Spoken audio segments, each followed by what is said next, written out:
ભુજ તાલુકાના ઝુરાવાડી વિસ્તારમાં છેલ્લા લગભગ 1 મહિનાથી વીજ પુરવઠાની ગંભીર સમસ્યા યથાવત રહેતા ખેડૂતોમાં ભારે રોષ ફેલાયો છે।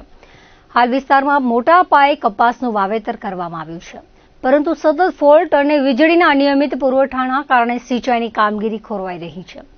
પરિણામે કપાસના ઊભા પાકને નુકસાન થવાની ભીતિ વચ્ચે ખેડૂતો તંત્ર સામે સવાલો ઉઠાવી રહ્યા છે।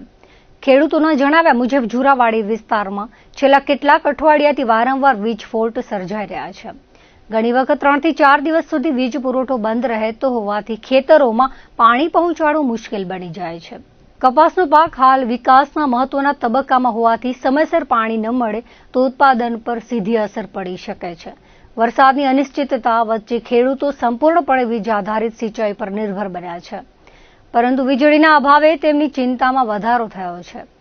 ખેડૂતોનો આક્ષેપ છે કે લોરિયા સબસ્ટેશનમાં વારંવાર ફોન દ્વારા જાણ કરવામાં આવે છે, છતાં કોઈ જવાબ મળતો નથી।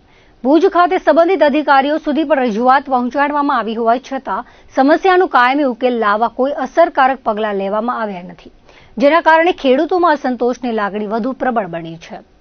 ખેડૂતોનું કહેવું છે કે વીજ બિલ ભરવામાં થોડો પણ વિલંબ થાય તો વીજ વિભાગ દ્વારા તાત્કાલિક કાર્યવાહી કરવામાં આવે છે, પરંતુ જ્યારે નિયમિત વીજ પુરવઠો આપવાનો પ્રશ્ન આવે છે ત્યારે ખેડૂતોને માત્ર આશ્વાસનો જ મળે છે। ખેડૂતો પૂછે છે કે જો વીજળીના અભાવે કપાસનો પાક સુકાઈ જાય અથવા ઉત્પાદન ઘટે તો તેની જવાબદારી કોણ લેશે? ખેડૂતોને થતા આર્થિક નુકસાનની ભરપાઈ કોણ કરશે? 8 કલાકના વીજ પુરવઠાની અપેક્ષાએ ખેડૂતો દિવસ રાત વાડીઓમાં નજર રાખવા મજબૂર બન્યા છે। વીજળી ક્યારે આવશે તેની કોઈ ચોક્કસ માહિતી ન મળતા ખેડૂતોનો સમય, મહેનત અને ખર્ચ ત્રણેય બગડી રહ્યા હોવાનું તેઓ જણાવી રહ્યા છે।